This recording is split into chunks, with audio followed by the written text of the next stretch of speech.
గౌరవ సభ్యులు తన్నీరు హరీష్ రావు గారు. స్పీకర్ సార్, నేను 21 సంవత్సరాల నుంచి ఈ సభలో ఉన్నాను. మంత్రిగా పనిచేశాను, ప్రతిపక్షంలో కూడా సభ్యుడిగా పనిచేశాను.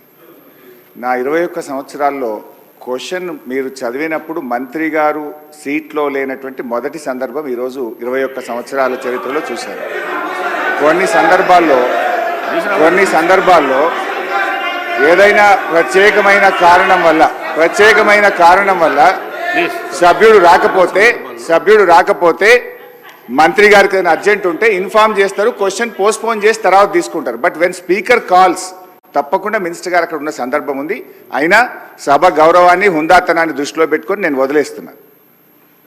అధ్యక్ష, ఈరోజు గౌరవనీయులు బట్టి విక్రమార్క గారు, గౌరవనీయులు ఉప ముఖ్యమంత్రి బట్టి విక్రమార్క గారు నేను అడిగిన ప్రశ్నకు వారు సమాధానం ఇచ్చారు. రాష్ట్ర ప్రభుత్వం FRBM కింద తీసుకున్న అప్పులు 51,277 కోట్లని చెప్పారు. అఫ్కోర్స్ ఈరోజు ఉదయం నేను రిజర్వ్ బ్యాంక్ ఆఫ్ ఇండియాది కూడా రిపోర్ట్ తీసుకున్న పొద్దున్నే నెట్లో. ఈరోజు కలిపితే ఇంకో 3,000 కోట్లు పెరిగింది. ఆల్రెడీ ఇంతకుముందే 2003వ తారీఖు 5వ తారీఖు తీసుకున్నారు. ఇవాళతో కలిపితే ఇంకో 1000 పెరిగింది. 55,277 కోట్లు FRBM కింద తీసుకున్నారు. కార్పొరేషన్ గ్యారంటీల కింద 61,991 కోట్లు తీసుకున్నారు. 10,099 కోట్లు గ్యారంటీ లేకుండా తీసుకున్నారు. మొత్తంగా కాంగ్రెస్ పార్టీ ఏడాది పాలనలో చేసిన అప్పు ఎంత అంటే 1,27,208 కోట్లు. ఒక్క ఏడాదిలో వీళ్ళు చేసిన అప్పు 1,27,208 కోట్లు. 5 ఏళ్లకు మనం లెక్క కడితే ఎంత అవుతుందంటే అధ్యక్ష, 6,36,040 కోట్ల రూపాయలు 5 ఏళ్లలో కాంగ్రెస్ ప్రభుత్వం చేయబోయే అప్పుగా దీన్ని బట్టి మనకు స్పష్టంగా కనబడతా ఉంది. ఇకపోతే అధ్యక్ష, ఈ మధ్యకాలంలో కాంగ్రెస్ పార్టీ నాయకులు వైట్ పేపర్, కాంగ్రెస్ పార్టీ పెట్టిన వైట్ పేపర్ బుక్ కూడా తెచ్చాను అధ్యక్ష.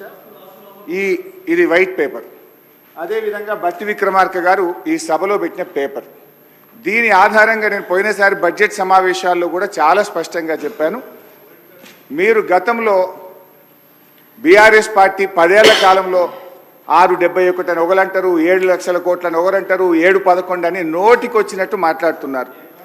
I challenge in this house, ఒకరోజు స్పెషల్గా డిబేట్ పెడతారా పెట్టండి, లేదు ఆడిటర్లను పిలిచి పెడతారా, ఫైనాన్స్ డిపార్ట్మెంట్ పెట్టి పిలుస్తారా పిలవండి.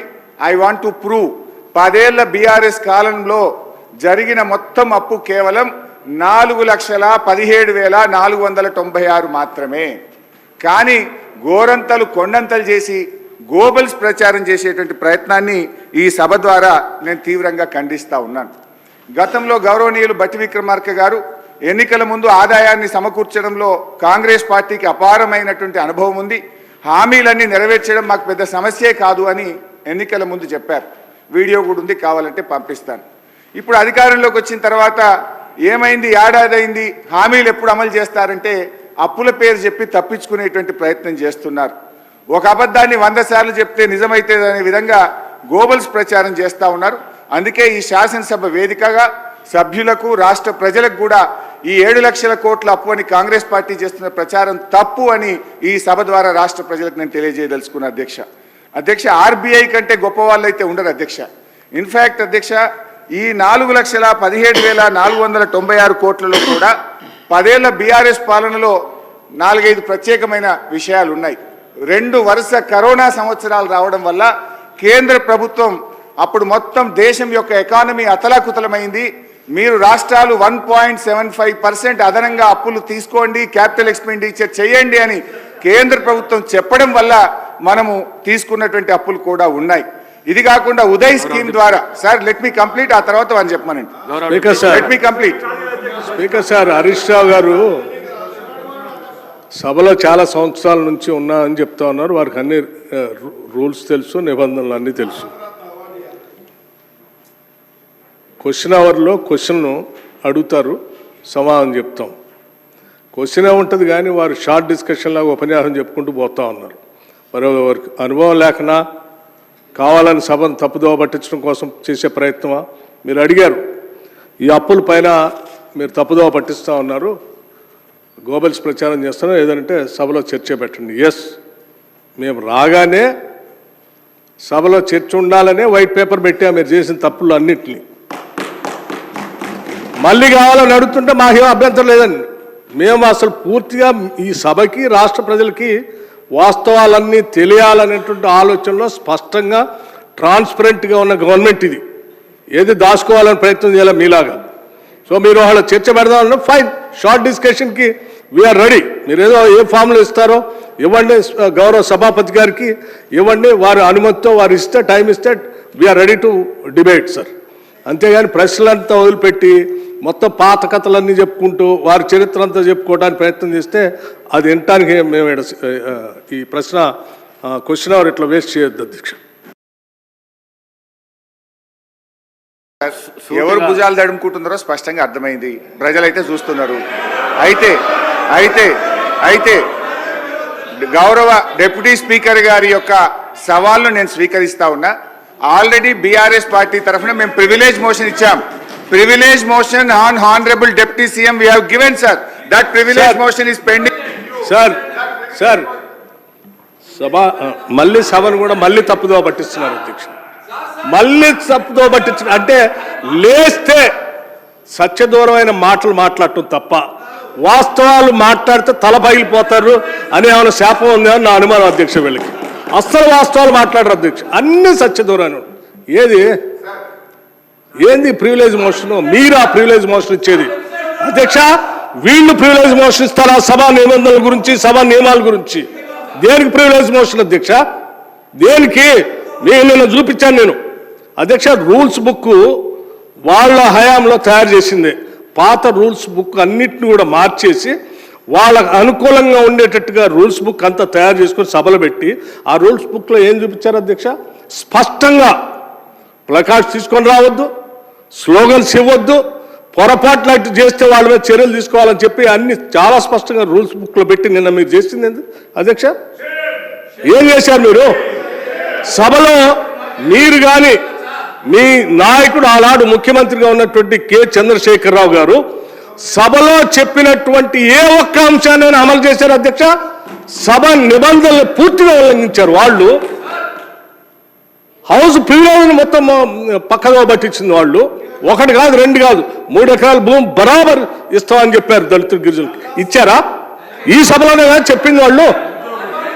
ఈ సభలోనే కదా అధ్యక్ష చెప్పింది. డబుల్ బెడ్రూమ్ ఇల్లు ఇస్తా అని చెప్పారు, ఇచ్చారా అధ్యక్ష? ఉద్యోగాలన్నీ పూర్తి చేస్తాం బరాబర్ అన్నారు, చేశారా? 2 భిన్నమైనటువంటి డైలాగ్స్ నేను వినిపించగలను అధ్యక్ష. బరాబర్ ఉద్యోగాలు ఇస్తాం అన్నది ఒకటి, ప్రభుత్వాలు ఏడున్నాయి ఉద్యోగాలు ఏడ తీసుకొచ్చి ఇస్తామని అడిగింది ఇక్కడ నుంచే. సభ నిబంధనలు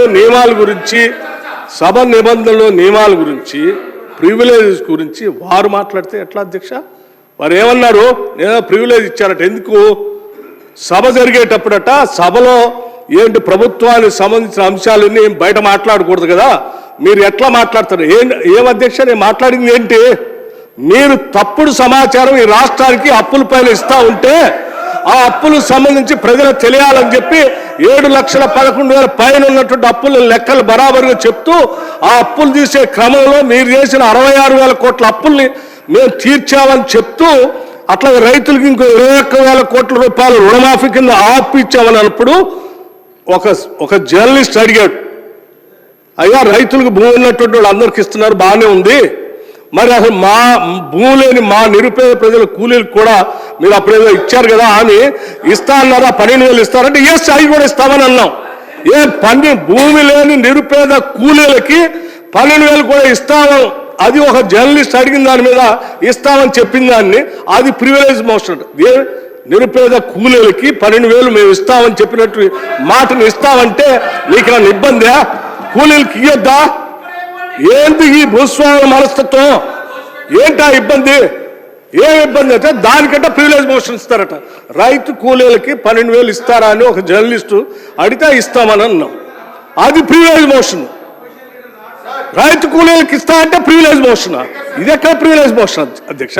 ఇది ఎక్కడ ఉల్లంఘన? ఏ ఉల్లంఘన? రైట్.